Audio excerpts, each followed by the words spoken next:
it's almost December, which means the Cowboys, of course, are losing. And all of us who thought that this time it was going to be different have to drink from a tall glass of stupid, and I told you so. For Dallas Cowboys Overtime here on StarTelegram.com, I am Fort Worth Star-Telegram sports columnist Mac Engel. And that very handsome gentleman, of course, is my partner in crime, Mr. Clarence Chill and COVID-Free Hill. Clarence, Listen. I hope you had a great Thanksgiving, but the two questions right out of the gate, just give me a second. Are you going to be the next head coach at LSU or Oklahoma? And do you have COVID? I do not have COVID. Okay. I got my shots. I got my booster. COVID-free, Wow. Feeling good. Knock on wood, because that doesn't mean you won't get it. That just means I'm protected. But, it's funny because are you going to be the next coach at Oklahoma? Because they have a vacancy. I was set to just continue to enjoy the Lincoln Riley leaving Oklahoma. You win all those titles, and your coach leaves you for USC, a program that has done far less than you over the last few years. Leaves you USC. Get your weight up. You don't have enough money to keep your coach. What's going on, Oklahoma? Kind of sad. Oklahoma's now a stepping stone job. You know what I mean? No different than SMU. Who would have thought it? Well, we're not here to have fun at the Sooners' expense, because we have to remind ourselves that the University of Texas, when 5-7, won't be going to a bowl the same as TCU. But check this out. We would never get outbid for a coach. I guarantee you that. That's true. There's your trophy. We didn't get outbid for a coach. Like, our coach got fired. He didn't leave us. For a different coach would never leave. We might fire you after a winning season and go to a few bowl games, but you're never leaving us if we want you. Okay. All right. Well, we probably have a lot more fun with the college season than we are with the Dallas Cowboys. But we're here to talk about the Cowboys, who once again are taking a knife and not stabbing it in our hearts, but in our backs, because you and I and a lot of other people thought this time it was going to be different. But we have seen this movie so many times that I'm almost in a state of belief that we're witnessing it again. The Cowboys have lost 3 of their last 4, including an embarrassing overtime loss on Thanksgiving Day to the Raiders of Las Vegas. But now they got bigger issues. They are the COVID Cowboys. Head coach Mike McCarthy has flunked a COVID test. He will not coach on Thursday night in New Orleans against the Saints.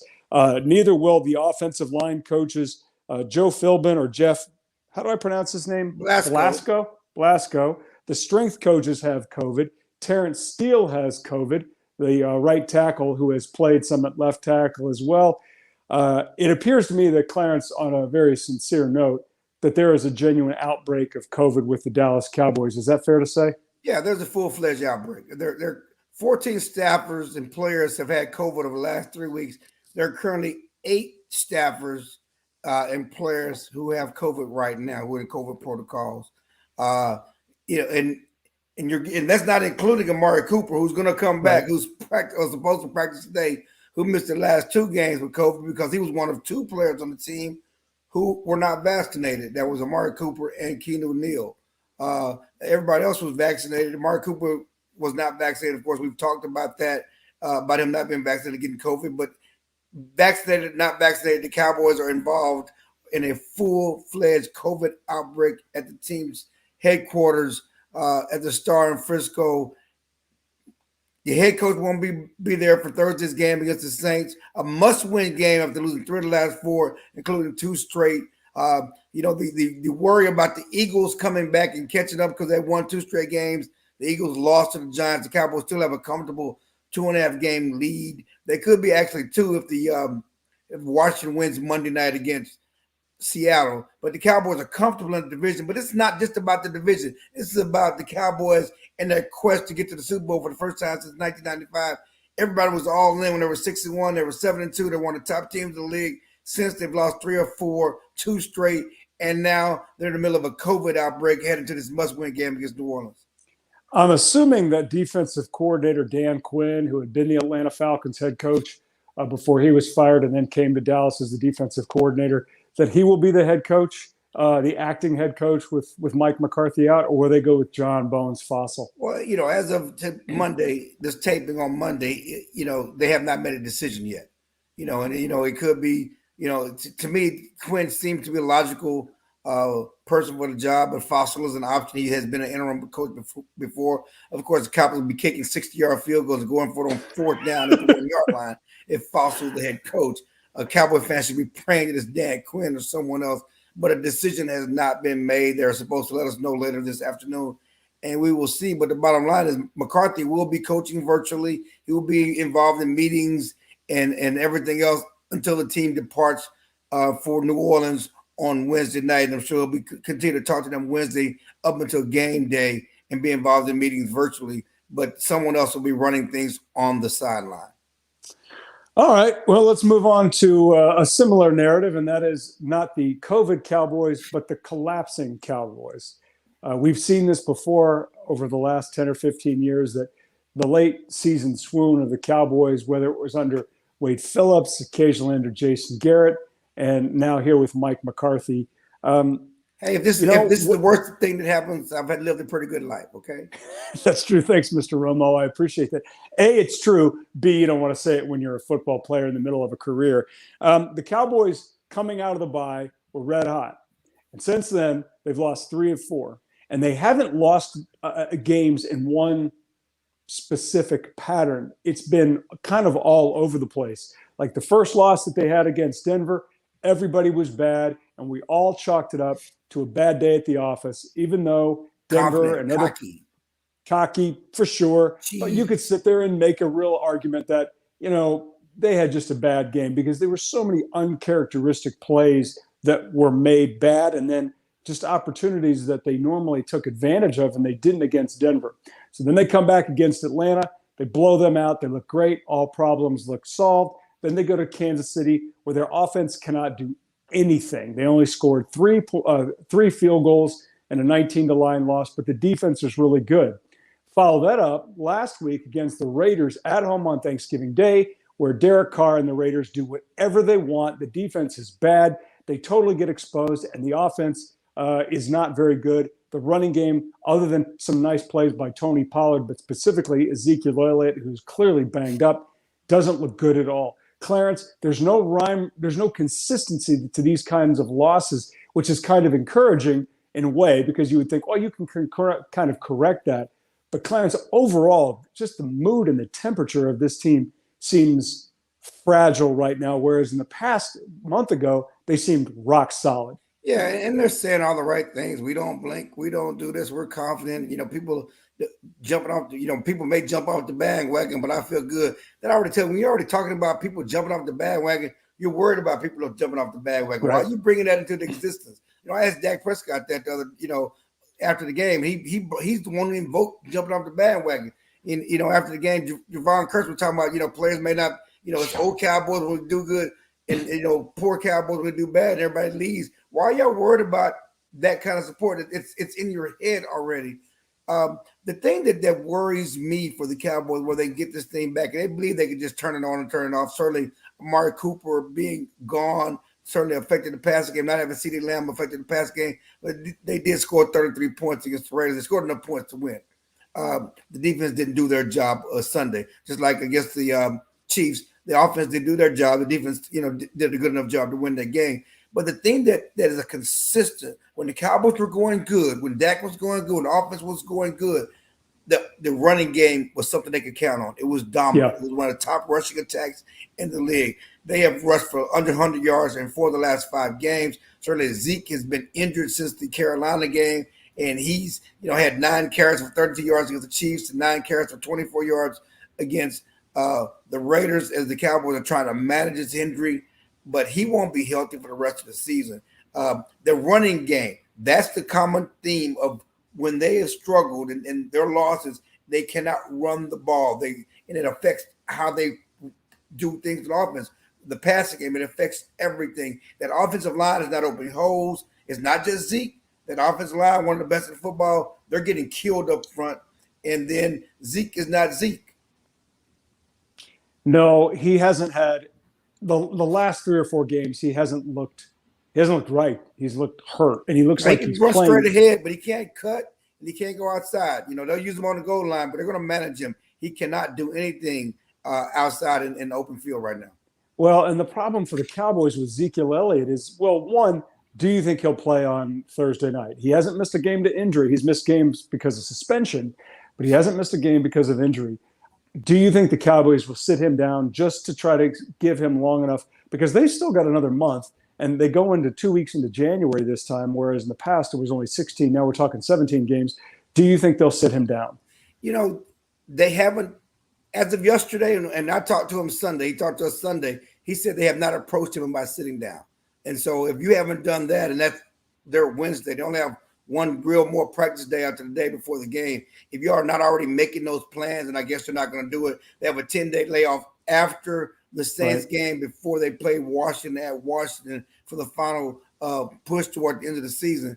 They should have already done it. I know there've been discussion about it, but they have not approached him. He doesn't want to do it. He said he would, clearly consider doing what's best for the team, if that's what the case is. But from my understanding with the injury, rest is not going to make 2 weeks rest is not going to make much of a difference. It's something he's going to have to deal with the rest of the season. Clarence, I think that's your phone. It is. I'm sorry. Hold on one second. Every time.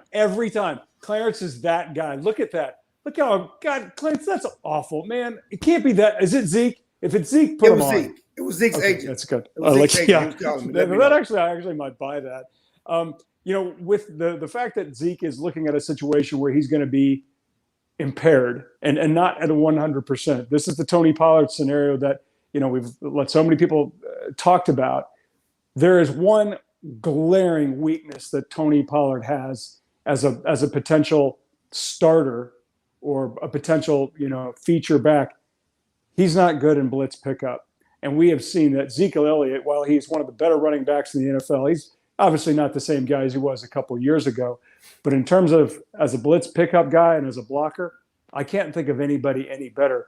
What are they going to do about that? Because if you trust Tony Pollard to catch passes and to be an effective runner, if you don't trust him as a pass blocker, what are you going to do? Well, I mean, and that's why Zeke is still getting time. I mean, Tony Pollard is going to get the bulk of the carries. But if you saw toward the end of the game against the Raiders, Zeke was out there in 2 minutes. And he was out there because of his ability to protect and help protect against the blitz. And I'm sure that's how they're going to try to manage it. They're going to let Tony take the bulk of the load, but use Zeke, at the goal line, and use Zeke, to help protect, on passing now. That's what you got to do. But again, Tony can get in the way. He has to do a better job getting in the way, but he's going to be the one who's going to be asked to carry the bulk of the load. And the question is, he's a great change of pace back, but can he handle 20 carries and not just one game? It's the thing about it is, can he handle 20 carries or 20 touches game after game after game after game? And what's that going to do for him toward the end of the season? He's going to be worn down. He's not built for it. He didn't do it when he was in college. Well, he's never done it. Whether he's built for it, I don't think he did it. I don't even know if he did it in high school. And who cares what he did in high school? It's about doing those kinds of impact, that kind of effort, 30 plays a game, and whether or not his body can take it. I don't think it can. I think his coaches in the past, including today, have done right by him to make sure that his body doesn't have to absorb that kind of impact and also going forward. Return kicks. That too. The speed and juicy brings on the kickoff returns from the 100-yard kickoff return against Mr. Raiders. If he's carrying the load at the back, he won't be able to do that as a kick return. You mentioned Amari Cooper. I want to hit on him real quick. There's one thing about this offense since he's been gone, and they were obviously without CeeDee Lamb against the Raiders and for a half against the Chiefs, is how average this passing game has looked for a majority of the time without Amari Cooper and without CeeDee Lamb. Now, it looks like both of these guys will be back in time to play against the Saints. But Clarence, in light of the fact that those two guys were gone and that offense took such a dip, did you see and grade this offense and specifically the quarterback any differently as a result? I did. I thought Dak had reached a point where he could probably do a little bit more without those two guys, and I clearly have been proven wrong. Yeah, I mean, the funny thing about it is, they scored 33 points against the Raiders. They scored enough. They did. That should have been. You said it. They scored enough, but it doesn't matter. Did not have an interception. He was not perfect. Certainly, he had some passes he'd like to have back. But if you just grade his performance on the numbers and the score and what they did and how they came back, they started going to Michael Gallup late. I think the play calling has a lot to do, and it has impacted what they're doing. They're calling different plays. Backups are backups for a reason.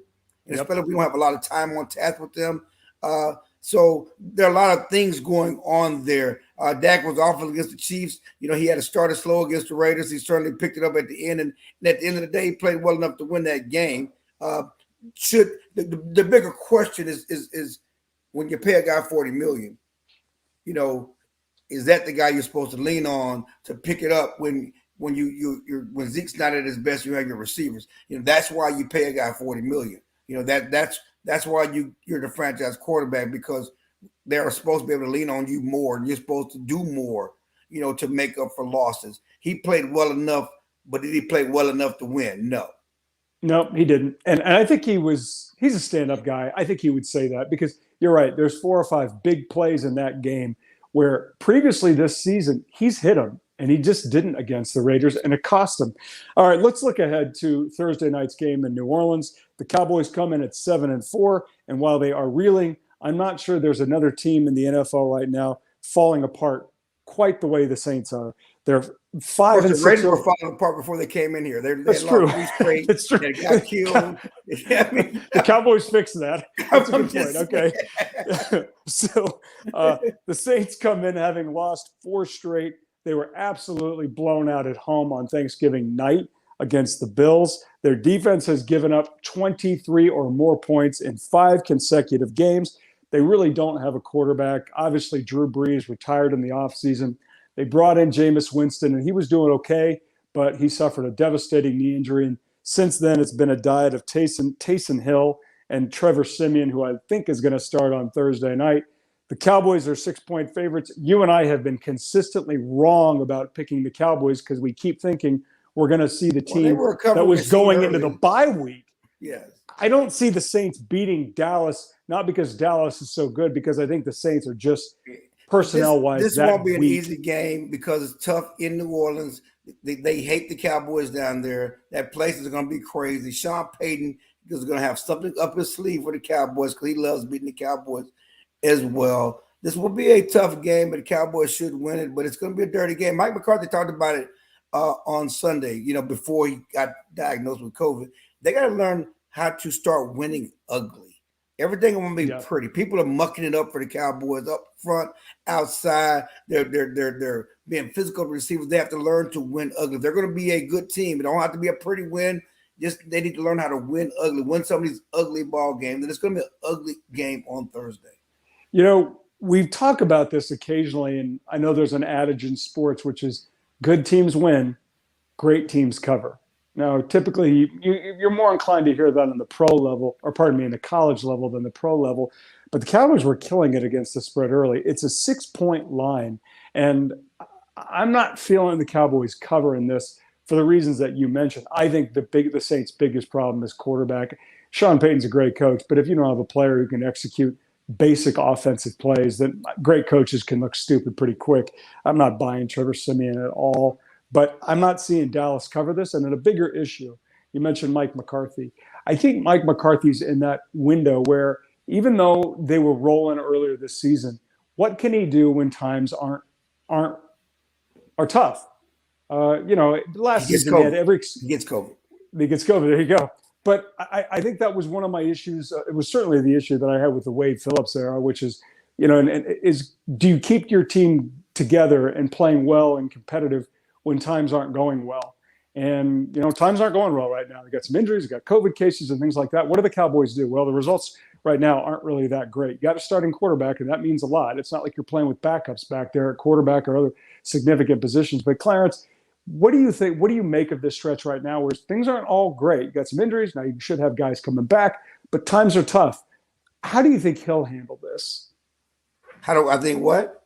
How do you think Mike will handle this, Coach McCarthy? How do you think he'll handle this? It's tough because, he's not around. He won't be able to be in front of his team, and he won't be able to, do the watermelon thing or it won't be red ass monkey butt face. What is? I mean, what is it? What's the message this week? He has these themes to come out and get them mad and whatever else, and there won't be any monkey butter or whatever else that he'll be passing around. This is one of those games. There are other teams have played without their head coaches and won. I mean, Arizona Cardinals won without their head coach who was in COVID. He's not the first coach to miss a game with COVID, and other teams have come out okay. The Cowboys need to be able to come out okay. They have 10 days off. It's about getting past the Saints and beating the Saints team that should be beatable, and then that 5-game stretch to end the season with all those NFC East opponents who are game, but they still have major problems. Yeah, they do. And this is the Saints game for the Cowboys is the first of a 3-game road trip. They go on the road at New Orleans. They go on the road at Washington, and they'll finish up that trio of games with a road game in New York against the Giants, the Jason Garrett-less Giants. Last question, Clarence, and we'll wrap up this latest edition of Cowboys Overtime. Who do you like for a fantasy pick on Thursday night? Anybody from the Saints? There's no one from the Saints I like. CeeDee Lamb. I like CeeDee Lamb. I like CeeDee Lamb to come back in this game and Dak to make it happen with CeeDee Lamb. I mean, we talk about Dak's struggles, but he didn't have any receivers making plays from early in that game, and certainly late. Michael Gallup made some plays, but their starters are starters for a reason, and backups are backups for a reason. And Noah Brown, should have made some catchable balls. There were some balls that were catchable that a player like CeeDee Lamb or a player like Amari Cooper would have made that Noah Brown didn't come up with. I see CeeDee Lamb being a difference maker in this game for Dak Prescott. Certainly a good pick. I'm going to go with the guy opposite CeeDee Lamb. I'm going to go with Amari Cooper. He's been out the last 2 games because of COVID protocols and because he failed the COVID test. But I'm going to go with CeeDee Lamb. Amari Cooper. You got CeeDee Lamb. The Cowboys Thursday night against the Saints. They're 6-point favorites. And maybe this time they can actually do something that Clarence and I thought they should have been doing all along, which is win a game. Clarence, this has been fun. Have a fun trip to New Orleans. Be safe, if you know what I mean. And we'll see you next week here on Cowboys Overtime on StarTelegram.com. He's Clarence Hill. I'm Mac Engel. Over.